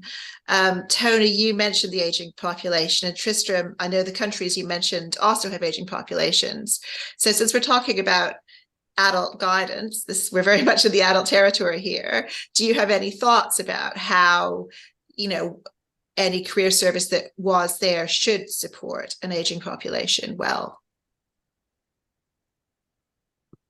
Well, do you know, something has not come up at all. I don't know if it came up in the group. So this idea of a midlife MOT, and before that, the kind of midlife career review, which I thought was a really interesting pilot program, really. You know, that was run a few years back by sort of unions and colleges and career services and so on. And there's like clearly a good idea in here about how do we identify those points in someone's life when they might be more amenable to thinking about what can I do differently, or you know, what support might I need, or can I make a change? And that's going to become more and more important as we get older. But interestingly, like right now, we've got the Gen Xers are moving into their 50s, and then we'll start to retire, and then actually we'll have fewer people coming through into their sort of 50s than we've just seen. So the kind of the midlife career review might be more about how we're helping people in their 60s who might either not be able to afford to have the standard of living they thought they would have in retirement, or who may just want to come back to work. And a lot of people do, you know, and but they want to do it on their own terms. So I think it's a really interesting question. Like, you know, there's a point about how we reach people, and midlife career review is partly about doing that. There's some big challenges in doing that because some employers will be more open to those conversations than others. And there's also a wider point about how do you align that with things like health, you know, self-assess, like looking at health and well-being, as well as looking at skills and looking at finances and, you know, family finances and pension provision and so on. So I don't know the answer, but I do think it's a really important, interesting area, and increasingly like adult careers, advice and guidance might be older than, you know, what we've been, you know, conventionally delivering, I think, in the past. But yeah. I mean, our colleague Stephen McNair, who is not here today, but he's been working on these issues. Like, there's very, very strong policy rationales on there for helping older people to stay active longer, but also helping them to be willing to think about making a change in their career at a later date. You know, the point at which some people start to think, oh, I've only got 10 years to hang on. They could also be thinking, maybe I want to spend the last 10 years of my life doing something more useful or different or more enjoyable, or, you know, that's of greater need to the country. And so there's been lots and lots of work on that, and I think the midlife career review is a really strong one, and just seems a tragedy that that's been proposed so many times and never really become standard provision. The other thing that I think is worth thinking about is beyond midlife, the sort of late life career review. And I did a workshop at the International Association of Educational and Vocational Guidance conference recently with NICEC, which is the Netherlands Professional Association. And one of the things that came up in that as a really big theme that they were interested in talking about was transition to retirement. And how do you manage, like, post 60, people thinking about moving into retirement, but not necessarily wanting to stop work altogether. So that's, I think, and you could imagine a system where you got, at the age of 45 or 50, you got a letter saying, well, maybe you should get some careers advice now and think about what you want to do with the rest of your career. And then later on saying, how much longer do you want to work? What do you want to do? Is it, you might still want to make a change before you finish working. All these things are possible. And a lot of those kinds of things actually are more like marketing. They're more like things to encourage people who wouldn't think careers advice was for them to consider, oh, maybe it's for me, maybe it's relevant to me. And I think we should do a lot more of that sort of stuff. Siobhan. I was just going to add to that. In the last round of pilots for the midlife career review and skills review, and there is some work going on. I know we've been in touch with somebody, and the word Phoenix, an organisation called Phoenix, I think, is doing some work on this at the moment. But the organisations who are most interested in midlife career review were insurance companies and pension companies. Potentially, if we don't take ownership of the process, it could become a commercial activity that is delivered by the big insurance companies. They were very interested in what it had to offer, and it makes perfect sense. So I think we're coming to the end of the afternoon. Does anybody want any final words? Or Siobhan, have you got any final thoughts, having kicked us off with setting the scene? I just think it's just been such a wonderful afternoon to talk about what we know, and I think the work that Tristram and the team at SQW with Gatsby are doing, and the work that Tony's doing with colleagues at IES, I think are really important to help us assess where we are, but what needs to be in place. I think and I'm absolutely guilty of this. I'm very good at going, oh yes, but we did that really, really well, and whatever. But the world moves on, people's needs change, the economy, the world of work evolves, and we do need to think about what do we need to have in place that is going to be sustaining and future proofing as much as we can going forward, because we're losing too much by people not being able to have access to the help that they need, people being stuck in a rut, not being able to develop their skills, knowledge, their aspirations, their career plans, whatever it happens to be. And we do need, as a society and as an economy, to better manage this cohesively, whatever the model is going to look like. But it needs to be about empowering people. It needs to be about investing in the next generation, the next skills generation, so that we don't have the big skills gaps. We're not struggling in the way that Tony suggested that we potentially will do, because we don't have the people in the high level skills that are needed for the high level skills jobs that we've got. So I think there's a lot to take from today and to digest, and hopefully those two reports, when they do come out finally, will have the level of impact that we've seen work by Gatsby has in the past. So I think there's a lot to be very hopeful for. Thanks, Siobhan. And Tony, Ginny, Tristram, was there anything that you wanted to say to finish? Just thank you from me in terms of Gatsby, and this isn't the end of the conversation that we will want to be having with you.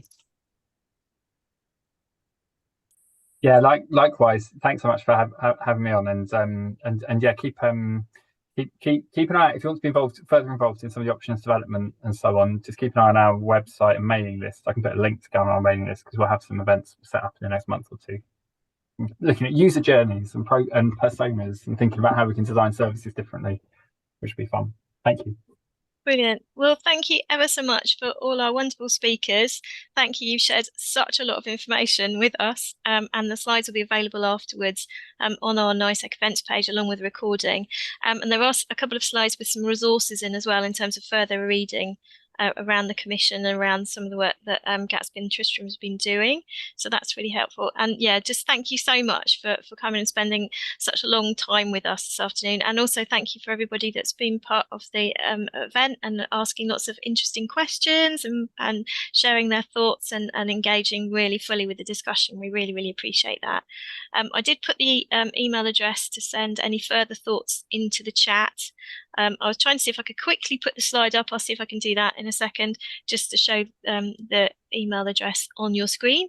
And yeah, just also to plug the next seminar, which is a career change model in practice on the 23rd of November at 5 p.m. So that is on the website that you can book onto now. So that will be with Richard Alderson will outline the ideas and structures underlying the successful Career Shifters Launchpad programme, one of the world's longest established and biggest online career change programmes. And the event will be hosted by John Lees, who's a NICEC fellow, a career strategist and author. And yeah, just to reiterate that the recording and the slides will be available on our NICEC events page. And thank you ever so much, everybody. I've had a lovely afternoon. I hope you have too. Thanks, Emma. Thank you. Thanks, Yes. Emma. Thank you, everybody.